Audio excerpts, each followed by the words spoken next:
Technical topic की बारीकियां समझने वाले हैं। एकदम सही। पर शुरू करने से पहले एक जरूरी काम, वीडियो को लाइक कीजिए, चैनल को सब्सक्राइब कीजिए, कमेंट में नेक्स्ट टॉपिक बताएं और वीडियो नोट्स के लिए हमारे टेलीग्राम चैनल को ज्वाइन करें। ग्रेट। तो आज का हमारा मेन टॉपिक क्या होने वाला है? आज हम ALP CBT 02 निमी पैटर्न पर आधारित बहुत ही क्रूशियल टॉपिक कवर करेंगे, यानी सिंक्रोनस मोटर, जिसे हम तुल्यकालिक मोटर भी कहते हैं। देखिए, इस टॉपिक में ना टेक्निकल टर्म्स बहुत ज्यादा होते हैं, तो आज मेरा फोकस बिल्कुल एग्जाम ओरिएंटेड रहेगा। बिल्कुल। मैं एक क्यूरियस स्टूडेंट की तरह आपसे वही डायरेक्ट एग्जाम क्वेश्चंस और डाउट्स पूछूंगी जो पेपर में आते हैं। बिल्कुल। और मैं गारंटी देता हूँ कि इस 3D विजुअल गाइड के हर एक पॉइंट को हम ऐसे स्टेप बाय स्टेप तोड़कर समझेंगे कि एग्जाम में कोई भी सवाल नहीं छूटेगा। परफेक्ट। तो सबसे बेसिक सवाल से शुरू करते हैं। ये सिंक्रोनस मोटर आखिर है क्या चीज? देखो, सिंपल शब्दों में कहें तो ये मोटर वैद्युतिक ऊर्जा यानी इलेक्ट्रिकल एनर्जी को यांत्रिक ऊर्जा यानी मैकेनिकल एनर्जी में बदलती है। पर इसका कैच ये है कि ये हमेशा एक फिक्स स्पीड पर चलती है, जिसे सिंक्रोनस स्पीड कहते हैं। Synchronous speed? अच्छा, इसकी बनावट कहाँ से आई? इसकी बनावट ना बिल्कुल एक ऑल्टरनेटर के समान होती है। मतलब अगर किसी पावर प्लांट में पैरेलल चल रहे ऑल्टरनेटर की मैकेनिकल एनर्जी, जैसे टरबाइन घूमना, अचानक बंद कर देना, तो पता है क्या होगा? क्या वो सीधा बंद हो जाएगा? नहीं, वो ऑल्टरनेटर रिवर्स काम करने लगेगा और खुद एक मोटर बन जाएगा। वहीं से आती है सिंक्रोनस मोटर। वाओ! लेकिन एग्जाम पॉइंट ऑफ व्यू से इसकी सबसे बड़ी विशेषता क्या पूछी जाती है? और क्या ये खुद स्टार्ट होती है जैसे हमारे घर के पंखे होते हैं? यही तो सबसे बड़ा ट्रिक क्वेश्चन है। इसके 2 मेन गुण एग्जाम में हर बार आते हैं। पहला, ये मोटर स्वयं चालू नहीं होती, यानी ये सेल्फ स्टार्टिंग बिल्कुल नहीं है। ओके, सेल्फ स्टार्टिंग नहीं है। और दूसरी विशेषता? दूसरा ये कि इसकी स्पीड हमेशा नियत रहती है, यानी कांस्टेंट स्पीड। और इसके साथ एक और सुपर इंपॉर्टेंट पॉइंट दिमाग में सेट कर लो कि ये अकेली ऐसी मोटर है जो 3 फेज AC और प्योर DC दोनों सप्लाई पर चलती है। वेट, AC और DC दोनों पर? ये तो वाकई एक स्पेशल मशीन लगती है। हाँ, और अब इस सिंक्रोनस स्पीड की बात आई है तो इसका एक बड़ा फेमस फॉर्मूला है जो न्यूमेरिकल्स में आता है। NS equals 120 F/P। NS equals 120 F/P। इसमें F और P का क्या रोल है? F यहाँ पर आवृत्ति यानी फ्रीक्वेंसी है और P है मोटर में पोल्स की संख्या। और इसी फॉर्मूला के साथ इस मोटर का पावर फैक्टर का जादू जुड़ा है। पावर फैक्टर का जादू, ये क्या नया टर्म है? यानी ये मोटर लैगिंग, लीडिंग और यूनिटी तीनों पावर फैक्टर पर चल सकती है। बड़े बड़े फैक्ट्रीज में ये पूरे सिस्टम का पावर फैक्टर सुधारने के काम आती है। पर एग्जाम के प्रेशर में इस फॉर्मूला के रिलेशंस दिमाग से निकल जाते हैं। इसे इजीली याद रखने की कोई ट्रिक है क्या? बहुत आसान ट्रिक है। फॉर्मूला में देखो, F ऊपर लिखा है ना, इसका मतलब स्पीड और फ्रीक्वेंसी का डायरेक्ट रिलेशन है। फ्रीक्वेंसी बढ़ेगी तो मोटर की स्पीड भी बढ़ेगी। अच्छा, और P फॉर्मूला में नीचे है तो उसके साथ रिलेशन उल्टा होगा। एकदम सही पकड़ा। P नीचे है यानी इनवर्स रिलेशन। पोल्स की संख्या जितनी ज्यादा बढ़ेगी, मोटर की स्पीड उतनी ही कम होती जाएगी। सही है। अब थोड़ा इसके अंदरूनी हिस्सों पर आते हैं। इस मोटर की संरचना यानी स्ट्रक्चर कैसा होता है? इसके 3 मेन पार्ट होते हैं। पहला है स्टेटर। ये मोटर का स्थिर यानी स्टेशनरी भाग है। इसमें स्लॉट्स कटे होते हैं जहां कॉइल रखी जाती है। और इस स्टेटर वाले पार्ट को कौन सी सप्लाई देते हैं हम? इसे 3 फेज AC सप्लाई मिलती है और इसका कनेक्शन स्टार या डेल्टा में होता है। फिर आता है दूसरा पार्ट जिसे रोटर कहते हैं। ये घूमने वाला हिस्सा है जिस पर फील्ड वाइंडिंग की जाती है। एक सेकंड, आपने शुरू में कहा कि ये 3 फेज मोटर है, राइट? तो अगर ये 3 फेज मोटर है तो फिर इसके रोटर में स्लिप रिंग्स कितने होंगे? क्या 3 होंगे? अरे यहीं तो एग्जामिनर फंसाता है सबको। देखो, स्टेटर को 3 फेज AC मिली है, ये ठीक है, लेकिन रोटर वाइंडिंग को एक्साइट करने के लिए हम उसे DC सप्लाई देते हैं, प्लस और माइनस। ओह, तो DC सप्लाई होने की वजह से रिंग्स कम होंगे। बिल्कुल। DC में सिर्फ 2 टर्मिनल होते हैं, इसलिए एक 3 फेज मोटर होने के बावजूद इसमें हमेशा, और मैं रिपीट कर रही हूँ, हमेशा 2 स्लिप रिंग ही होते हैं। ये पॉइंट सच में बहुत ट्रिकी है। हमेशा 2 स्लिप रिंग। Got it. हाँ, आगे के पार्ट्स पर चलने से पहले एक छोटा सा रिमाइंडर, वीडियो को लाइक कीजिए, चैनल को सब्सक्राइब कीजिए, कमेंट में नेक्स्ट टॉपिक बताएं और वीडियो नोट्स के लिए हमारे टेलीग्राम चैनल को ज्वाइन करें। चलिए अब वापस रोटर पर आते हैं। क्या इसमें रोटर के अलग अलग टाइप्स होते हैं? हाँ, रोटर दो प्रकार के होते हैं। पहला है सेलिएंट पोल रोटर। इसमें पोल उभरे हुए होते हैं। उभरे हुए मतलब प्रोजेक्टेड पोल्स? इसका स्पीड पर क्या असर होता है? क्योंकि ये उभरे होते हैं तो हवा से टकराते हैं, इस वजह से इनकी स्पीड बहुत कम होती है, और स्पीड कम है तो पोल्स की संख्या ज्यादा होती है इनमें। और साइज में ये कैसे दिखते हैं? इनका व्यास यानी डायामीटर बहुत बड़ा होता है और इनकी एक्सियल लेंथ यानी लंबाई छोटी होती है। फिर आता है दूसरा टाइप, जिसे नॉन सेलिएंट पोल या सिलिंड्रिकल पोल कहते हैं। सिलिंड्रिकल मतलब बिल्कुल गोल और स्मूथ स्ट्रक्चर। सही कहा, ये बिल्कुल बेलन जैसा होता है, कोई हिस्सा बाहर नहीं निकला होता। इस वजह से इनकी स्पीड बहुत ज्यादा होती है, और स्पीड ज्यादा करने के लिए पोल्स कम होते हैं, जैसे 2 या 4। इनका डायमीटर छोटा और एक्सियल लंबाई बड़ी होती है। सच बताऊं तो डायमीटर और लेंथ वाला पॉइंट एग्जाम में बहुत कंफ्यूज करता है कि किसका बड़ा है और किसका छोटा। इसकी कोई अच्छी सी ट्रिक दीजिए। ट्रिक बहुत मजेदार है। तुम एक हाई स्पीड बुलेट ट्रेन या रॉकेट को सोचो। वो पतले होते हैं, यानी उनका डायमीटर छोटा होता है और लंबाई बहुत बड़ी होती है। ये हुआ हाई स्पीड वाला नॉन सेलिएंट रोटर। अच्छा, और धीमी स्पीड वाले सेलिएंट पोल के लिए क्या ट्रिक है? उसके लिए ट्रैक्टर के पुराने धीमी स्पीड वाले पहिए को सोचो। वो बहुत चौड़े होते हैं, यानी उनका डायमीटर बड़ा होता है पर लंबाई कम होती है। वाह, बुलेट ट्रेन और ट्रैक्टर का पहिया। अब ये कॉन्सेप्ट लाइफ में कभी कंफ्यूज नहीं करेगा। बिल्कुल। अब मशीन के तीसरे हिस्से पर आते हैं, जो रोटर को लगातार मैग्नेटिक पावर देता है, जिसे एक्साइटर कहते हैं। एक्साइटर, ये क्या चीज होती है और कहाँ लगती है?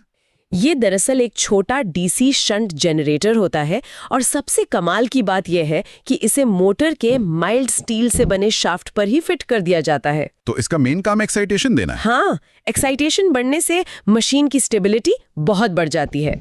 अब इस वर्किंग के आधार पर मोटर्स का वर्गीकरण यानी क्लासिफिकेशन भी 2 तरह से किया गया है। कौन कौन से 2 टाइप्स हैं?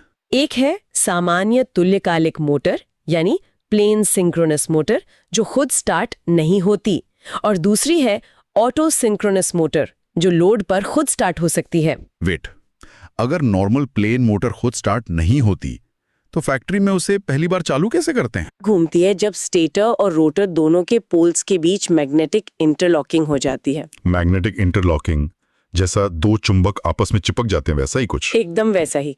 इस प्लेन मोटर को स्टार्ट करने के 3 चरण होते हैं। सबसे पहले एक प्राइम मूवर, जैसे कोई छोटा डीसी मोटर, बाहर से लगाकर इसके रोटर को घुमाना शुरू करता है। फिर दूसरे स्टेप में स्पीड बढ़ती होगी? सही। जब रोटर घूमते घूमते स्टेटर की सिंक्रोनस स्पीड यानी एनएस तक पहुंच जाता है, तब अचानक से दोनों के मैग्नेटिक फील्ड्स आपस में लॉक हो जाते हैं। इसे मैग्नेटिक इंटरलॉकिंग कहते हैं। और जब एक बार लॉकिंग हो गई तब क्या करते हैं? तब तीसरा और आखिरी स्टेप आता है, जिसमें उस बाहरी प्राइम मूवर को हटा दिया जाता है और मोटर अपने आप मस्त उस कांस्टेंट स्पीड पर घूमती रहती है। समझ गई। पर एग्जाम के एक बहुत कॉमन क्वेश्चन है, अगर उस चलती हुई मोटर पर अचानक से बहुत हैवी लोड यानी ओवरलोड डाल दिया जाए तो क्या उसकी स्पीड धीमी पड़ जाएगी? बिल्कुल नहीं। यही तो इसकी सबसे बड़ी खासियत है। नॉर्मल लोड हो या जीरो लोड, इसकी स्पीड एकदम कांस्टेंट रहती है।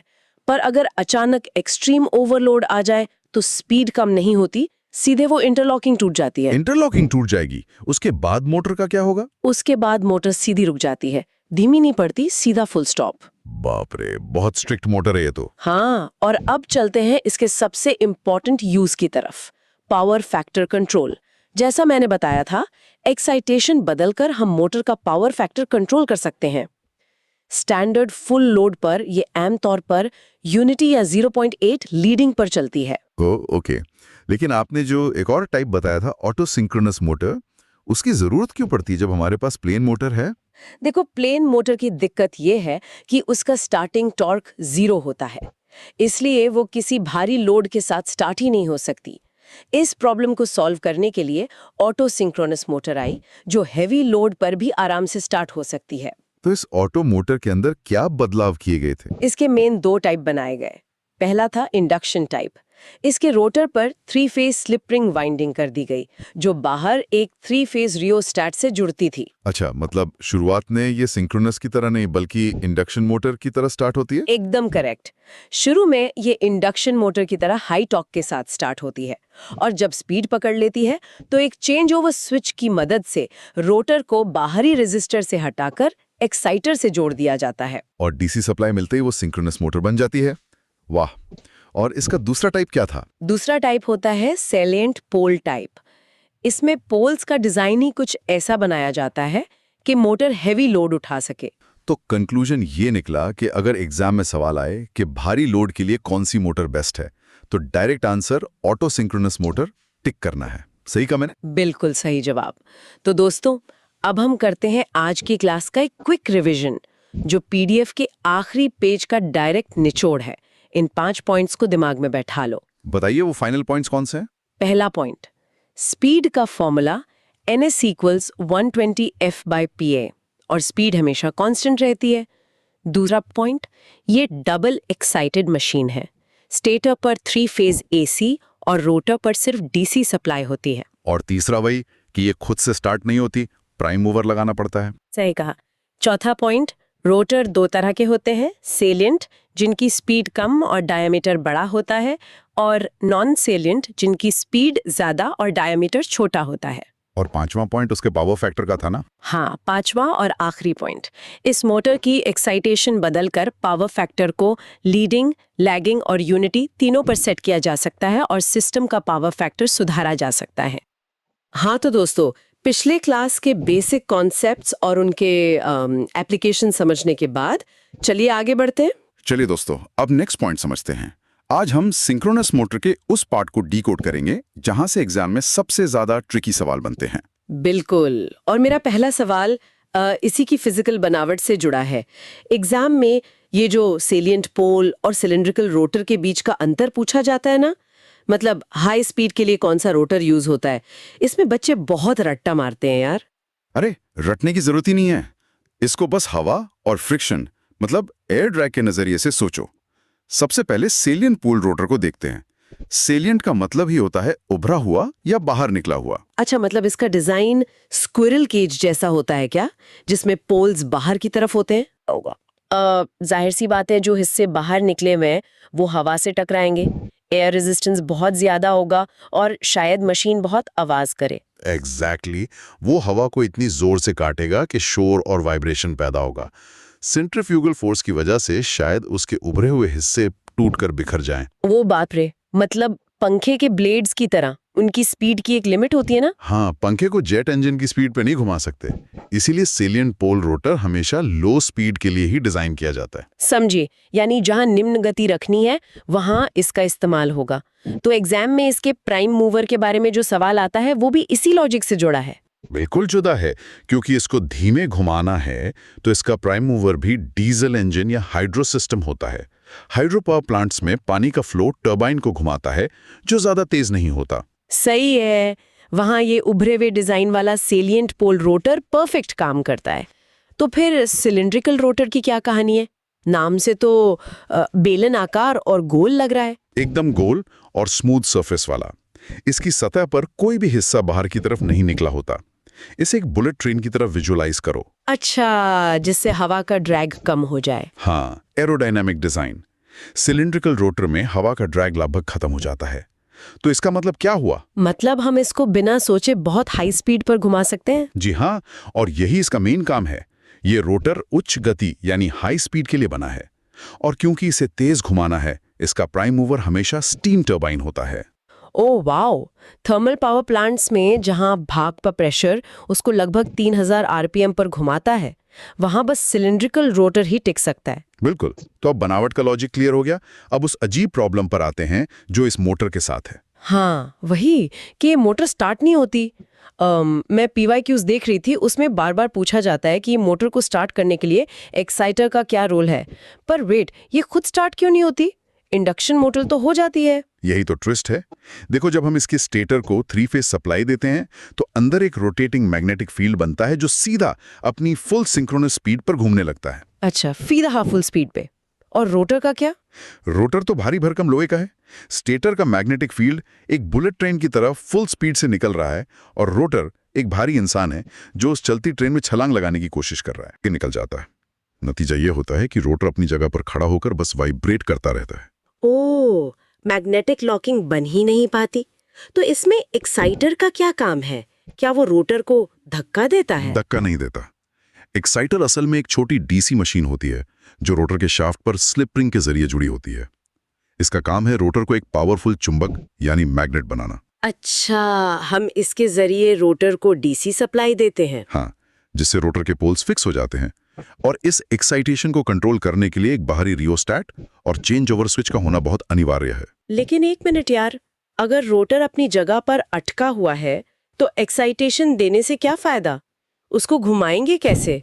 क्या होगा अगर हम रोटर को शॉर्ट सर्किट कर दें और फिर 3 फेज सप्लाई दें? ये बहुत ही शानदार सवाल है। अगर हम ऐसा करते हैं तो शुरुआत में ये मोटर एक साधारण इंडक्शन मोटर की तरह स्टार्ट होगी और धीरे धीरे घूमना शुरू करेगी। अच्छा, और जब उसकी स्पीड बढ़ जाएगी तब? जैसे ही वो अपने फुल स्पीड के लगभग 95% तक पहुंचती है, यानी जब रोटर की स्पीड उस बुलेट ट्रेन की स्पीड के पास आ जाती है, ठीक उसी पल हम एक्साइटर से डीसी सप्लाई ऑन कर देते हैं। हाँ, और जैसे ही डीसी सप्लाई ऑन होती है, रोटर एक पावरफुल इलेक्ट्रोमैग्नेट बनकर स्टेटर के फील्ड के साथ लॉक हो जाता है। एग्जैक्टली सही पकड़ा। और उसी पल से वो इंडक्शन मोटर से सिंक्रोनस मोटर बन जाती है। पर एग्जाम में एक फॉल्टी वार्निंग क्वेश्चन भी आता है। कैसा क्वेश्चन? अगर हम 3 फेज सप्लाई दे रहे हैं और उसमें से कोई एक फेज शॉर्ट सर्किट हो जाए तो क्या होगा? क्या मोटर धीमी चलेगी? शायद फील्ड अनबैलेंस्ड हो जाए तो मोटर स्टार्ट ही नहीं होगी। एकदम परफेक्टली बोला। 3 फेज सप्लाई का काम है एक स्मूथ गोल घूमने वाला मैग्नेटिक फील्ड बनाना। एक फेज खराब होने पर फील्ड बस अपनी जगह पर फड़फड़ाने लगता है, जिसे पल्सेटिंग फील्ड कहते हैं। तो रोटर के पास कोई दिशा ही नहीं बची, मोटर स्टार्ट होने का सवाल ही पैदा नहीं होता। सही बात है। बिल्कुल। तो क्योंकि ये खुद स्टार्ट नहीं होती, इसे स्टार्ट करने के तरीके तो एग्जाम में जरूर पूछते होंगे। कौन कौन से तरीके हैं इसके? इसके 3 मेन तरीके हैं। पहला, डीसी कंपाउंड मोटर के साथ कपलिंग करके, यानी शाफ्ट्स पर एक डीसी मोटर लगा दो जो शुरू में उसको घुमा दे। दूसरा है डीसी इंडक्शन मोटर के साथ कपलिंग करना, किसको इंडस्ट्री में पॉनी मोटर भी कहते हैं ना। एक छोटी सहायक मोटर जो बस उसे सिंक्रोनस स्पीड के करीब ले जाती है। हाँ, और जब मोटर लॉक हो जाती है तो पॉनी मोटर का काम खत्म। बहुत स्मार्ट तरीका है। और तीसरे तरीके पे आने से पहले, अरे हाँ, याद आया।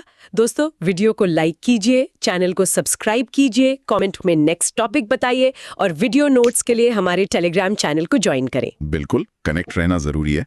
तो तीसरा और सबसे इंपॉर्टेंट तरीका है डैम्पर वाइंडिंग्स का प्रयोग करना। डैम्पर वाइंडिंग, ये नाम सुनते ही मुझे और एक दोष याद आ गया जो PYQs में भर भर के पूछा जाता है, हंटिंग, या जिसे फेज स्विंगिंग डिफेक्ट भी कहते हैं। मैंने पढ़ा है कि डैम्पर वाइंडिंग इस हंटिंग को ठीक करती है, पर ये हंटिंग असल में है क्या? क्या मोटर सच में किसी का शिकार करती है? शिकार तो नहीं, लेकिन वो अपनी स्टेबल पोजीशन का शिकार जरूर ढूंढती है। देखो, जब मोटर लॉक होकर चल रही है तो स्टेटर और रोटर के बीच एक अदृश्य मैग्नेटिक रबर बैंड बंधा हुआ है। अब अचानक से लोड बढ़ा दिया जाए तो क्या होगा? रबर बैंड खिंचेगा। बिल्कुल।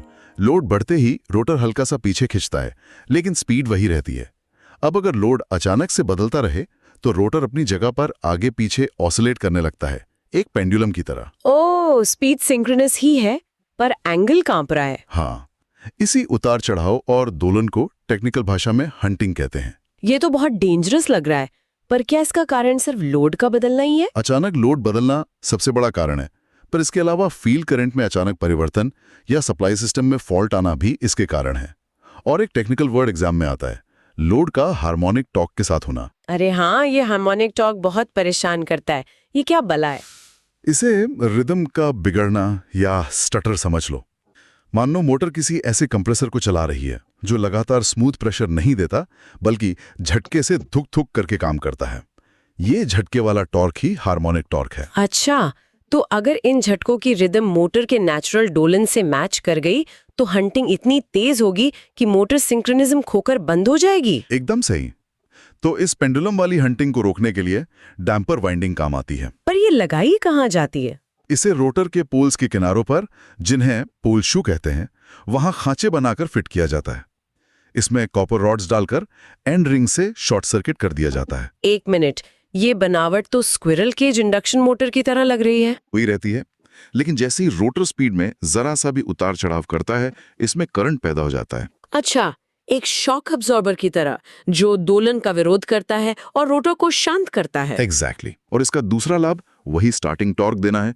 शुरुआत में यही डैम्पर वाइंडिंग मोटर को इंडक्शन मोटर की तरह स्टार्ट करती है। वाओ, एक तीर से 2 शिकार, स्टार्ट भी कर दिया और हंटिंग से भी बचा लिया। अब मुझे ये मैकेनिज्म पूरा समझ आ गया। चलो अब एक और बड़े कॉन्सेप्ट पर आते हैं, सिंक्रोनस कंडेंसर। ये मुझे बहुत अटपटा लगता था। एक घूमती हुई मोटर को हम कैपेसिटर क्यों बोल रहे हैं? ये इस मशीन का सबसे बड़ा जादू है। इसका एक सीधा सा फॉर्मूला है जो डायरेक्ट पेपर में छपता है। ओवर एक्साइटेड मोटर प्लस बिना शाफ्ट लोड के यानी जीरो लोड, इन दोनों को मिला दो तो बनता है सिंक्रोनस कंडेंसर। फॉर्मूला तो याद हो जाता है यार, पर ऐसा होता क्यों है? एक मशीन जो खुद बिजली से चल रही है, वो ग्रिड को पावर वापस कैसे दे सकती है? इसे एक नदी और डैम के एग्जाम्पल से समझो। पावर ग्रिड एक बहती हुई नदी है।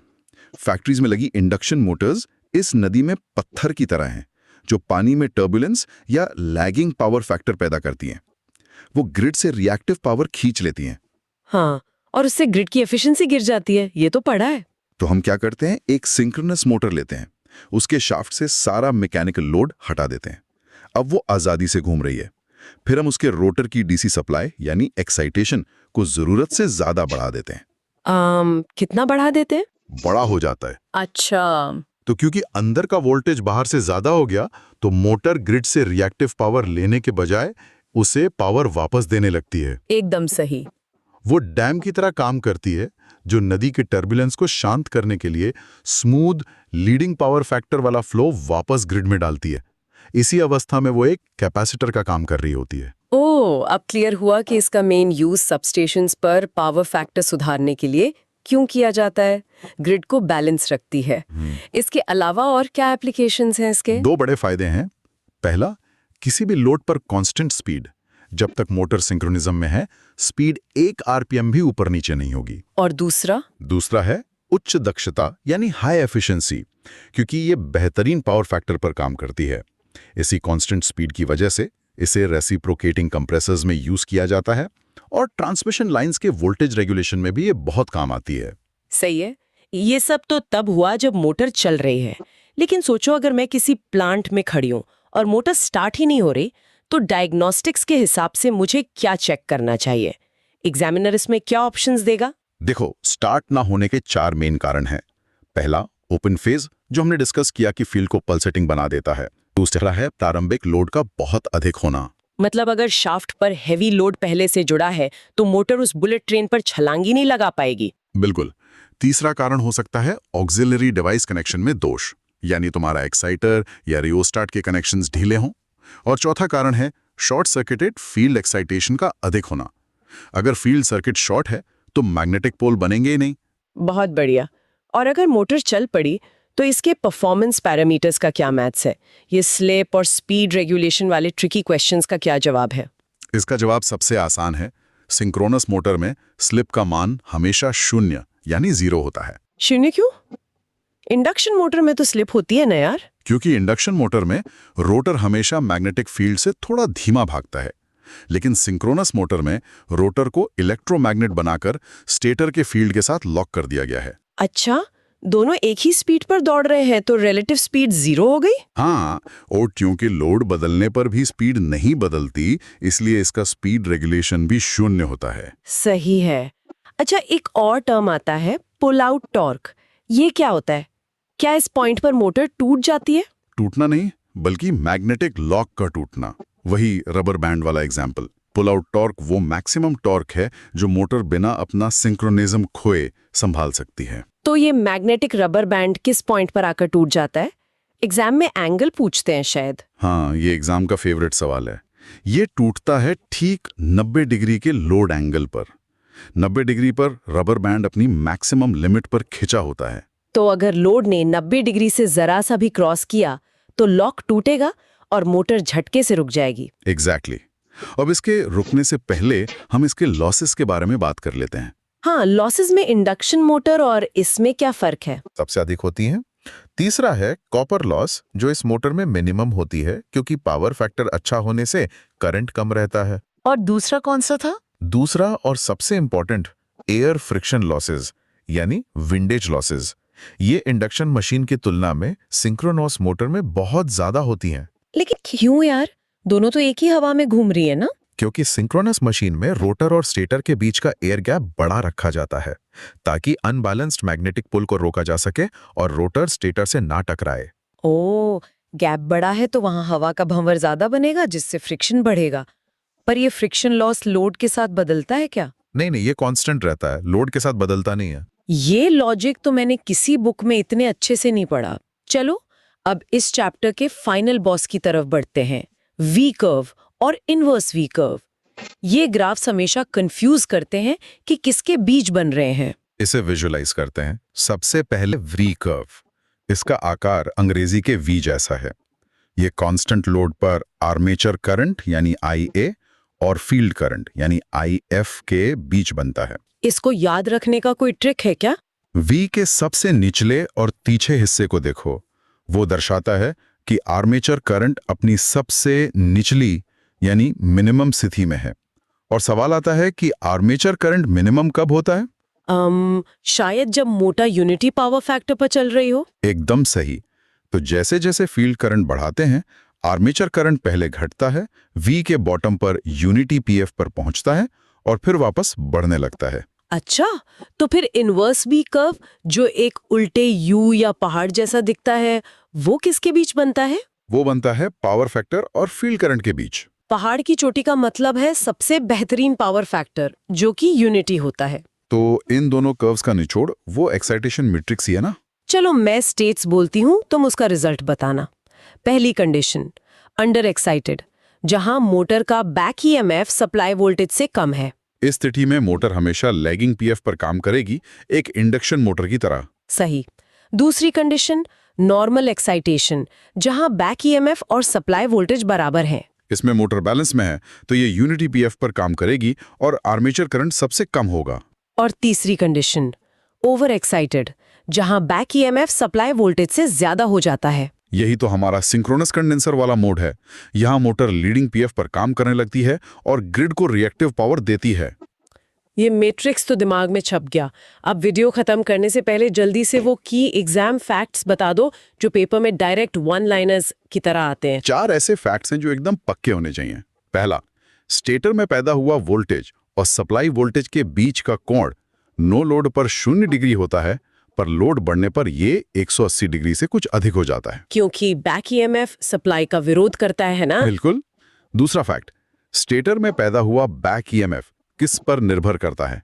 इसका इकलौता जवाब है केवल रोटर के एक्साइटेशन पर। सही बात है। और तीसरा फैक्ट, सभी लोड पर फील्ड फ्लक्स का मान हमेशा कांस्टेंट रहता है। और चौथा सबसे बड़ा फैक्ट, अगर चलती हुई मोटर में अचानक एक्साइटेशन यानी DC सप्लाई खत्म हो जाए तो मोटर उसी पल सिंक्रोनिज्म खोकर रुक जाएगी। ओहो, और हाँ, वो स्टेटर और रोटर के स्लॉट्स वाला पॉइंट भी तो है जो मैग्नेटिक इंटरलॉकिंग के लिए जरूरी है। हाँ, उसको जैम होने या कॉगिंग से बचाने के लिए हमेशा याद रखें कि रोटर स्लॉट्स की संख्या हमेशा स्टेटर स्लॉट्स की संख्या से कम होनी चाहिए। अगर दोनों बराबर हुए तो रोटर एक ही जगह पर लॉक होकर खड़ा रह जाएगा। वाह यार, ये तो बहुत ही प्रैक्टिकल जानकारी थी। मतलब इस मशीन की हर एक कमी को इंजीनियर्स ने किसी न किसी फायदे में बदल दिया है। जो मशीन खुद स्टार्ट नहीं हो सकती, वो पूरे ग्रिड को संभाल कर बैठी है। उम्मीद है आपको ये पार्ट समझ आ गया होगा।